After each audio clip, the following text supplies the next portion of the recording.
As you can tell by the title of this video, it is an introduction to fly fishing. And I'm going to be doing these videos in kind of a series, like a series of how to fly fish, and go over the different parts one by one. So basically we're going to start out with the parts and move up to catching the fish. Today we're going to start out with your fly rod and some of the basic items and knowledge you need to know about fly fishing. So let's start off with your fly rod. My fly rod is a 4-piece, and so that's kind of nice. You can break it down and it travels really easy and it's really light. And one thing you will notice about a fly rod compared to a bait casting rod is they're so much lighter, and I really like that about them. And they're also longer than a bait casting rod or a spinning rod.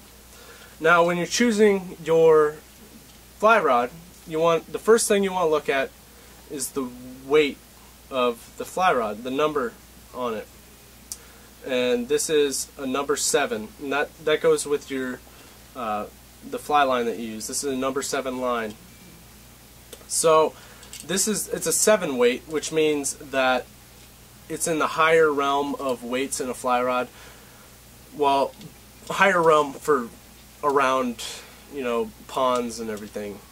So with fly fishing, your weight tells you how strong your rod is and how big of a fish you can catch on it. So this is a 7 weight, and that means I'd be pretty good at this rod would be really good at catching bass and catfish and some bigger fish species along with smaller fish. I love fly fishing for bluegill and sunfish because they fight so much and they're so easy to catch.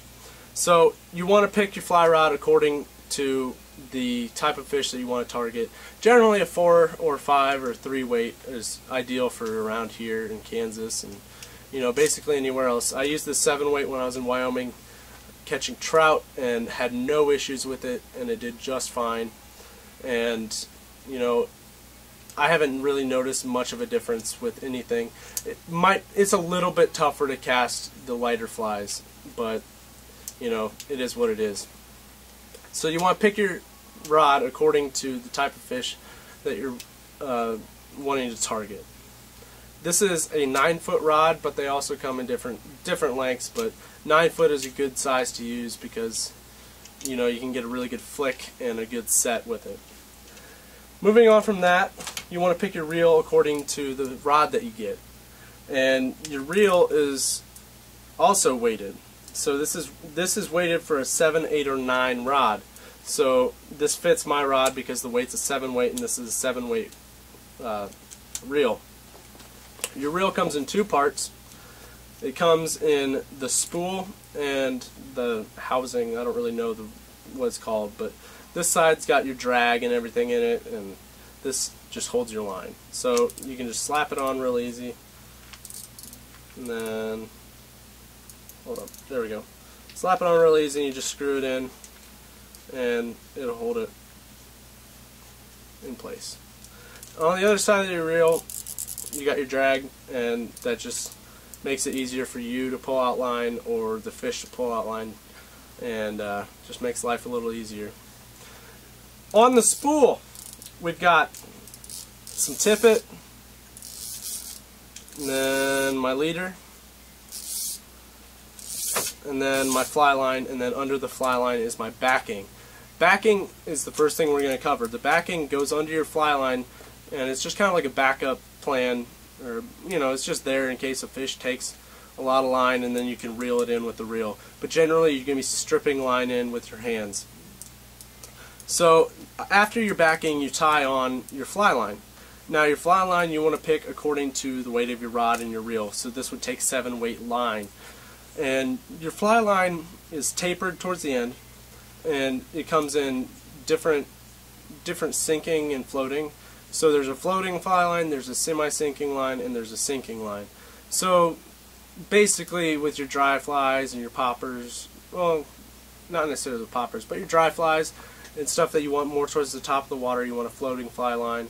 And dry fly or wet flies and streamers, you want a semi-sinking or a sinking line. It all depends on the water you're fishing and the type of fly that you're throwing. So after that, you tie on your leader. Just like with bait casting, you have a leader, and it basically serves as how you're going to tie your fly onto this thick rubber line. You know, when I first looked at fly fishing, I'm like, wait, how the heck do they do that? It's like colored line. How do fish do that? I didn't know there was a leader. So your leader comes in different pound tests and different X's, and they come in little packages like this. I got this one from Bass Pro, and they range from $4 to $5. Your fly line, I forgot to cover that, it's going to be about $25 to $35, depending on what you get. It could range up into the 40s. It really depends on the brand and the quality that you get. But your leader, it comes in different lengths. I think it's 4, 7.5, and 10 foot, and even 12 foot. And these are tapered towards the tip too, so they're thicker towards the end where the fly line is, and they taper down to the X. X's are like, they tell you what type of tippet you need. And this is a 6-pound test leader, and that does me just fine. Your X is basically the diameter of the line at the tip. So, you know, I don't really pay attention to the X's, but when you get into real trout fishing and all that, where the trout are really like picky and they know when something's wrong, you want to pay attention to that. It's really not that big of a deal, so I don't know that much about it, nor do I really care much about it around here with what I'm fishing for bluegill and bass. You know, it's whatever. So after you get your fly line, or your leader tied onto your fly line, you move on to your tippet. And your tippet is this little, oh, I put a knot in there, oh well. Your tippet is basically really thin line that, you know, you can go through really easy. They come in little spools, and you need to have some of that because it makes life a lot easier, because you're not going to be going through your leader as fast. And your tippet, you know, you can make it however long you want. This one's about 3 feet or so, and you know, you use it to tie your fly onto your whole setup here, and they come in different pound tests and different X's according to the leaders and whatever. But you know, not that big of a deal around here. I just kind of choose it according to the fish I'm catching. So if I want a bluegill line, you know, 3-pound test works. Bass, 6-pound test. So it all depends on what you're fishing for. That's how I look at it. So next thing is a fly box. Your fly box is what holds your flies, and I recommend every fly fisherman has one of these because it makes life a lot easier, but you know, it's not a necessity. When you open up the fly box, you can see all your flies. And how are they staying in? Well, you stick them into foam, and this foam is kind of rigid, it's like ridged, so then you can put them in at an angle and you can hold a whole bunch of flies. Over here I've got poppers, I've got streamers, some bass flies, and then dry and wet flies over here. And I'll go into more depth with those in another video. But, you know, you want to have a good fly box that will hold all your flies. Those are the necessary items that a fly fisherman needs. There's some luxuries a fly fisherman could have, like waders, a landing net, you know, stuff like that. But when you're starting out, you really don't need it unless you're like fishing in streams and rivers and stuff. But ponds and lakes, I've never had a need for waders. I've never had a need for a landing net because, you know, these hooks are really sharp too, and you get a good hook set and you don't have to worry about the fish, you know, going everywhere. But those are the items that you need.